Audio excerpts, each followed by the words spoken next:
오늘 아침은 로마서 11장 13절에서 24절까지의 말씀을 우리말 성경 번역으로 읽고 묵상하며 기도로 하나님 아버지와 교제하시는 경건 생활을 하십니다.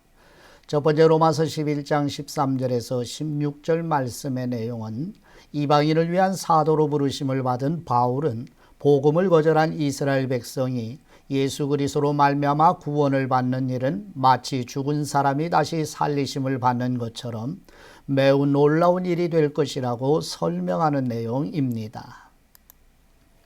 로마서 11장 13절 말씀. 이제 내가 이방 사람인 여러분에게 말합니다. 내가 이방 사람의 사도인 만큼 나는 내 직분을 영광스럽게 여깁니다. 이는 내가 어떻게든 내 동족에게 시기심을 일으켜 그들 가운데 다만 얼마라도 구원을 받게 하려는 것입니다. 하나님께서 그들을 버리신 것이 세상의 화목이 되었다면 하나님께서 그들을 받아들이시는 것은 죽은 사람 가운데서 살아나는 것이 아니고 무엇이겠습니까?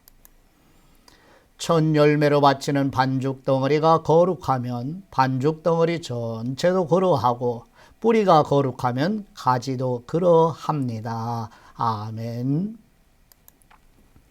두 번째 로마서 11장 17절에서 19절 말씀의 내용은 참 감람나무 곧 유대인이 꺾인 자리에 돌 감람나무인 이방인이 참 감람나무에 접붙여짐으로 참 감람나무로부터 진액을 함께 받는다는 비유로 이방인의 구원의 비밀을 설명하면서 이방인들도 자만하지 말고 겸손할 것을 권고하는 내용입니다. 로마서 11장 17절 말씀. 그런데 가지들 가운데 몇 개가 부러졌는데 돌 올리브 나무인 그대가 그들 가운데 접붙임을 받아 참 올리브 나무 뿌리의 자양분을 함께 나눠 받는 사람이 되었으니 그 가지들을 향해 자랑하지 마십시오. 자랑한다 할지라도 그대가 뿌리를 지탱하는 것이 아니라 뿌리가 그대를 지탱한다는 사실을 명심하십시오.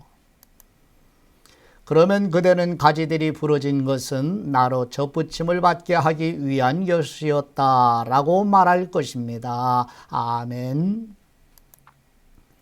세 번째 로마서 11장 20절에서 22절 말씀의 내용은 원가지 이스라엘 백성이 꺾인 것은 복음을 믿지 않기 때문이며 유대인이 꺾인 자리에 이방인이 접붙여진 것은 복음을 믿기 때문이니 믿지 않는 이스라엘 백성도 아낌없이 꺾으시는 어미로우신 하나님 앞에 이방인들도 겸손한 마음으로 끝까지 믿음 안에 견고히 서라고 권고하는 내용입니다. 로마서 11장 20절 말씀. 그렇습니다. 그들은 믿지 않음으로 부러졌고 당신은 믿음으로 서 있습니다. 마음의 교만을 품지 말고 오히려 두려워하십시오. 하나님께서 원가지들도 아끼지 않으셨으니 그대도 아끼지 않으실 것입니다. 그러므로 하나님의 인자하심과 준엄하심을 생각해 보십시오. 넘어진 사람들에게는 준엄하심이 있으나 만일 그대가 하나님의 인자하심 안에 머무르면 그분의 인자하심이 그대에게 있을 것입니다. 그렇지 않으면 그대 역시 잘려나갈 것입니다. 아멘. 마지막 네 번째 로마서 11장 23절에서 24절 말씀의 내용은 본래 돌 감람나무였던 이방인이 하나님의 전능하신 능력으로 참 감람나무에 접붙임을 받았다면 참 감람나무인 이스라엘 백성이 복음을 믿어 돌이킬 경우 다시 이스라엘 백성들이 접붙임을 받을 것은 더욱 확실하다고 설명하는 내용입니다. 로마서 11장 23절 말씀. 또한 그들이 불신앙에 머물지 않는다면 다시 접붙임을 받을 것입니다. 하나님께서는 그들을 다시 접붙이실 수 있기 때문입니다. 그대가 본래 돌 올리브 나무에서 잘려나와 본성을 거슬러 참 올리브 나무에 접붙임을 받았다면 하물며 원가지들인 이 사람들이야 얼마나 더 쉽게 자기 올리브 나무에 접붙임을 받을 수 있겠습니까? 아멘. 하나님 아버지께 받은 말씀으로 하나님 아버지께 기도드립니다.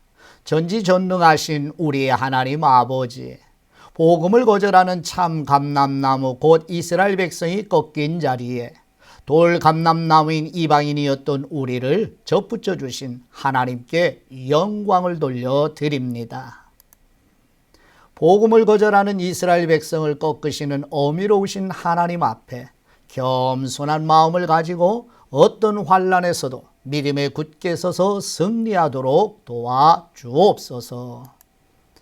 우리의 힘과 소망과 반석이 되시는 우리 주 예수 그리스도의 이름으로 기도드립니다. 아멘.